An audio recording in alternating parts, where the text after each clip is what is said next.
tuloy-tuloy mga tao. Oo nga, no? Eh, may nagtutour din. Ito yung kanilang grand hall, guys. Yan, tapos pwede kayo mag-picture taking dito sa I Love Benghut.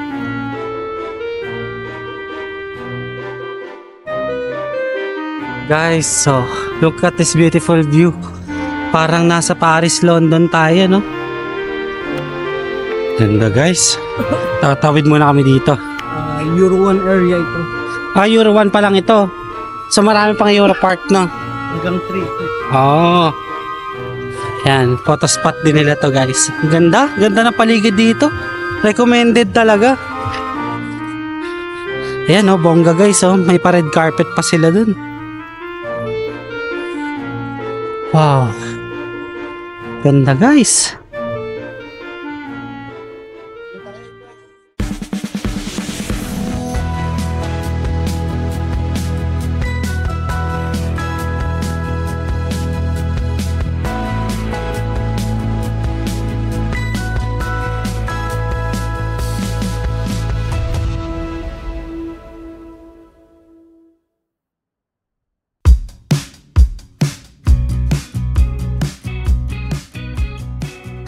Hello everyone, this is Lost Furukawa and welcome back again to another Nomfen video. And for today's video, guys, andito na tayo ngayon sa Independence Monument, sa Husen Monument. So by the way, guys, kasama pala natin ngayon sa trip na ito ang aking kuya. So kung natatandaan nyo, guys, meron tayong vlog about sa Nomfen, sa mga pasyalan nila nung nakaraan, about sa ano nga ba yung mga pinuntahan namin nun, yung Wat Nom, yung Royal Palace yun. So, asawa siya ni Ate Glay. So, si Kuya Sarji. Hello, Kuya Sarji. Say hello to the vlog lang. Ay. Yan, siya yung magiging tour guide natin ngayon dito. So, yan, siya yung kasama natin sa trip. And nag-tuk-tuk ride lang kami dito. So, inarkila lang namin yung tuk-tuk para malibot itong Nomfen. So, lilibutin pa natin to later yung mga iba pa. Kasi guys, nag-focus tayo more on historic part ng Nomfen nung nakaraang araw. Pero ngayon, to recreational naman tayo, guys. So by the way, guys, ulitin ko lang. So nasa Husen Park tayo. Ayun yung king. Mamaya pipicture tayo dyan. And also ito yung bahay ng Prime Minister. Kita nyo ba? Yan. Tapos guys, nandito yung Independence Monument. So ang picture taking lang din ako dyan, guys. May tagalinis lahat. Hindi ko alam bakit ganun sa Vietnam. Parang ayun nga, kalat-kalat din yung mga basura. Wala silang tagalinis doon. Madumi rin naman ng mga tao dito. Pero dito kasi city, gusto nila maaliwala sa lahat. Maaliwala sa lahat. Ayan, tatlo. Anong pangalan yan? Naga World. Naga World? Oh. Ang ganda sa loob niyan, puro mga Pinoy, Pinay. Oh, talagang mga tatrabaho din. Yung mga Miss World natin na candidate, nandyan. Nandyan din. Sila ang parang ambassadress dyan. Wow. So malapit na tayo, guys, sa harap ng king. Yan, etong king na yan, talagang dati pa yan, no? King sa Cambodia. Yan yung pinakaunang king? Namatay na siya, so yung successor niya yung anak niya. Yung anak niya na ngayon. Yan yung king na napakalapit ng mga tao. Sa mga tao. Oo.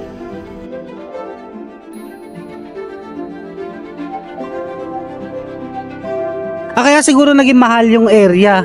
Kasi talagang mga high class yung mga nakatira eh. Ito yung mga kalapate pala. Yung mga tropa ni Sak. Mga tao. Oo nga, no? Yan, may nagtutour din. Anong pangalan ng park dun sa parang Europe-like? Hindi, yung Europort, iba yun eh. Iba pa yun. Parang Paris naman ito. Paris-like. Italy. Okay. Ginaya niya. Sige. Gawa ng pandemic. Buti ka magkakalapit lang din mga pasyalan dito eh. Parang sa rotonda ito. Ito yung Royal Palace ba or hindi? Hindi, ito. Iba pa to. Ayan. Kita mo sa kanila. Ano din yung Royal Palace? Tatrong. Puntahan itong part na to. Ano yan? New Year na kasi sila. Kaya maraming ano? Parol.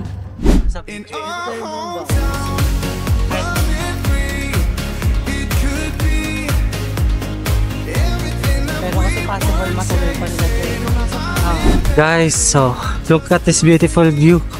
Parang nasa Paris, London tayo, no? Ganda. Tawag pala dito sa subdivision, Elite Town.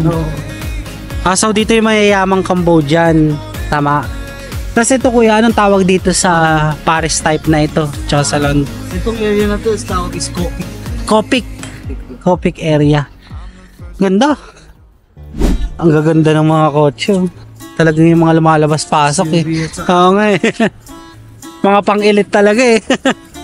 Ano yan, mga nasa government din ng mga mayayaman? Pwede kayo makabili actually dito ng mga gandang sakit. Magaganda. Ikagaya sa Pinas. Mataas ang tax. Lexus dito is very common. Mabibili mo lang sa mga tropa-tropa. Ganda dito guys. Tapos parang hindi siya motorista din eh. Oo nga. Baka mapapit ka. Maganda yung touch. Ang ganda ng mga design nila. Mura lang among 250, 300 $. Yung mga renta. Renta. Grabe. Kasi mga abandonado na yan, wala nang nagre-rent ka. Ang ganda. Puro police. Yan, Ganda guys, oh. Oo, pwede picture. So may picture lang ulit kami guys. Ang ganda kasi tignan nyo, oh. Yan, yan na ito. Ito anong river to kuya? Mekong dito. Mekong? At yan ang Mekong dito. Oo. Kanal lang yan ang Mekong. Ay makikita mo may laking vessel sa harap. Tingnan nyo guys yung view, oh.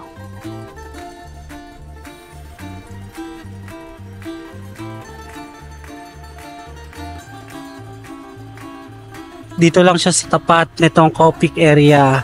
Yan na yung Paris like. 'Di ba London feels.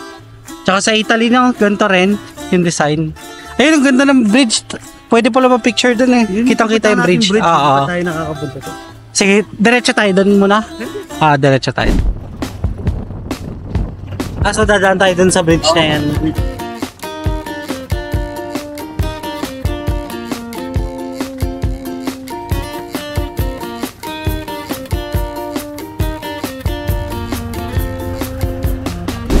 So mag-picture taking lang muna tayo dito sa kanilang new bridge dito sa Phnom Penh. So malapit lang naman siya guys sa pinuntahan natin kanina.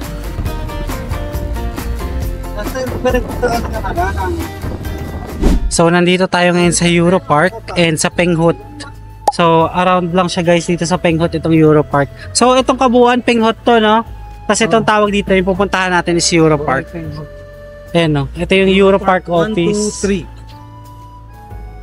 Maganda guys dito ng mga design ng mga nila, infrastructure, tsaka mga buildings talaga dito. Ang galing. Ito may whole steakhouse. Ito mahal dito, no? Steakhouse yan eh. Ito the Star Platinum. Ito yung sinasabi niyo po, parang Star Platinum Euroville. Parang villa sila. Hindi pa yung ganun hindi pa ganun ka-exclusive sa lagay na yan eh, no? May bubuga pala yung mga Cambodian guys. Payamanan. Oo, payamanan nga eh. Ito pala yung Euro Park. Saan tayo ngayon? So, kung anong gusto mo muna ang page. Maganda magpa-picture sa... Australia din. Ito yung Paris. Nandito tayo. Ayan pala. Natakpan. The Legend Cine mga... Pero saan mo na yung convenient doon? Convenience store? Meron din naman dito nagbebenta ng mga tubig. Sige, tanong tayo. Tingnan nyo naman guys yung design. Ang ganda. Pang Instagram guys. Itong Euro Park. Ang ganda oh. Bibili muna kami dito sa Taurusti ng tubig. Walang tubig? Wow. Grabe guys. Ang ganda dito oh. Ang laid back ng vibes. Nako guys, isama nyo to sa Phnom Penh itinerary nyo. Ganda guys. Tatawid muna kami dito. Euro 1 area ito. Euro 1 pa lang ito. So marami pang Euro Park no? Hanggang 3 ito. Ganda oh. Para siyang Amsterdam feels. Tama no, Netherlands feels ito. Oo. Tapos meron din Australia doon, meron din Australia sa part. Switzerland, wow. Paris. Halo-halo pala dito guys, no? Parang nalibot na rin yung buong mundo. Wala naman sa Europe pa ano. Australia eh. Oo, nasa Asia pa rin siya under ata. Sa Pacific siya. Ito yung kanilang Grand Hall guys. Yan, tapos pwede kayo mag picture taking dito sa I Love Penghut. Ito yung Paris. So nandito tayo ngayon sa Amsterdam Fields. Pagkalampas lang siya guys ng Paris. Ayan, pwede kayong tumambay dito. And wala masyadong turista. Kapag ba weekend, maraming tao rin dito. Oo. Weekdays lang kasi guys, kaya wala masyadong tao. Weekends, puno ng tao to. Ayan, meron dito silang waterfalls. Ay, artificial or totoo? Yung mga... Waterfalls nila. Artificial, totoo? Ito ba, man-made na? Man-made na yan. Man-made na.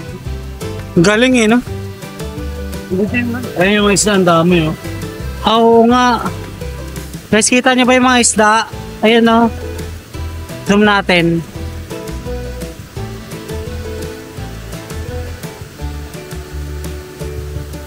So guys, para sa picture taking, si kuya dun sa kabilang side. Tapos ako dito, sasakay sa barko. Yan, photo spot din nila to guys. Ang ganda, ganda ng paligid dito. Recommended talaga. Dito ako kuya. Ayan. Very laid back yung vibes. Euro feels, Paris feels, talagang Australian feels. Ang dami halo-halo. Ganda. Tingnan nyo guys, ang ganda ng kanilang Grand Hall. Wow. Ang masasabi ko talaga dito, ang ganda guys. I-add nyo to sa Nomen itinerary nyo kung possible na mag-hire kayo ng tuk-tuk. Mag-hire kayo ng tuk-tuk kasi napakamura lang dito niyan. And meron din sila ditong brown coffee. Yan. So hindi na tayo papasok dyan, hindi naman tayo order. So tatawid pa ako dun sa kabila habang nagpi-picture taking yung kuya ko dun. Talagang ang sipag niya mag-picture sa atin. So siya yung naging tour guide natin ngayon dito, no? Alam nyo ba guys, itong mga tinuturo niya sa atin ngayon, hindi ko in-expect na meron pala dito niyan sa Cambodia. So sino mag-aakala guys, di ba na meron dito niya mga yan? Talagang tayo mga Pinoy, pag nakita natin, sige go tayo. Talagang mas add sa itinerary natin guys itong mga to, lalo na ang mga Pinoy ay mahilig sa picture taking, talagang Instagrammable spot. Ayan, ito, may picture spot pala dito. Ayan bongga guys, may pa red carpet pa sila dun. Wow. Ganda guys.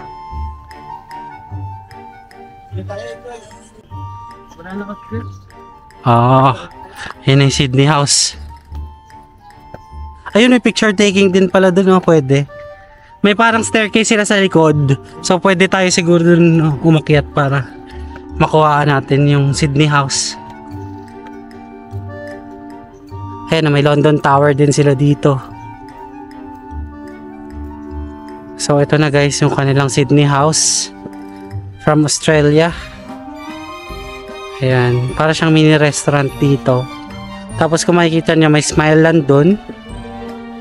And also, ano nga ba to? Parang familiar sa akin tong pictura na yan.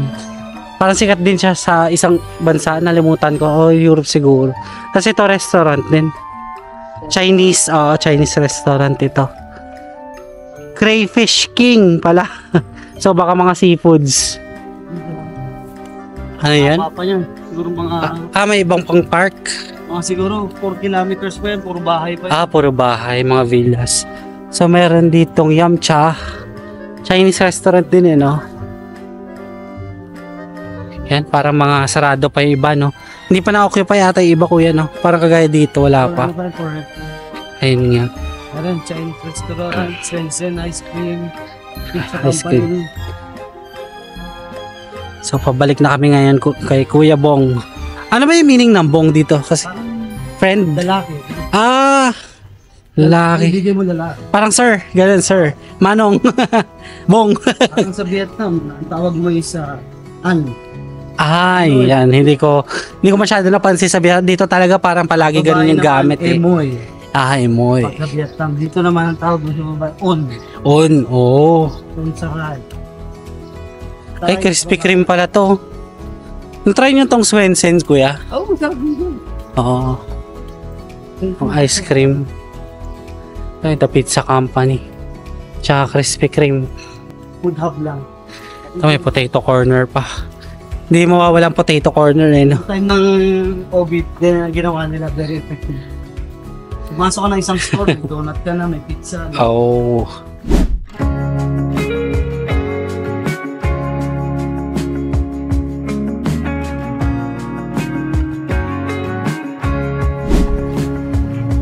So nakabalik na kami dito ngayon sa aming apartment, and guys, sobrang solid nung naging trip natin dito sa Phnom Penh, and hindi ko in-expect na may European side din pala si Phnom Penh. So ayan, kung mapapansin nyo, haggard tayo kaagad guys, no? Kasi ang dami natin pinuntahan kanina, talagang pawis-pawis talaga tayo dito. So magbaon na lang kayo guys ng sunblock or anything na panlaban sa araw, like payong din habang trip kayo. Kasi napakainit dito sa Cambodia, hindi siya ganun ka lamig kagaya sa Taiwan. So by the way guys, dito ko na puputulin muna ang ating vlog dito sa Cambodia. So mamaya ay babalik na tayo sa Vietnam. So this is our second to the last vlog here in Cambodia and Vietnam. So maraming salamat po sa pagsama sa Indo-China travel series natin. So by the way guys, dito ko na muna puputulin kasi papahinga na rin tayo and kakain muna rin ako sa apartment namin. So by the way guys, kung nagustuhan itong video na to, don't forget to follow me on Facebook page, Instagram at Lost Furukawa. And if you want to do business or sponsorship with me, you can email me at lostfurukawa19@gmail.com. And guys, don't forget to hit like, subscribe, and notification bell para updated kayo sa mga bagong uploads ko. That's it guys, I really appreciate you being here. Let's start on another vlog again in the next one. Bye!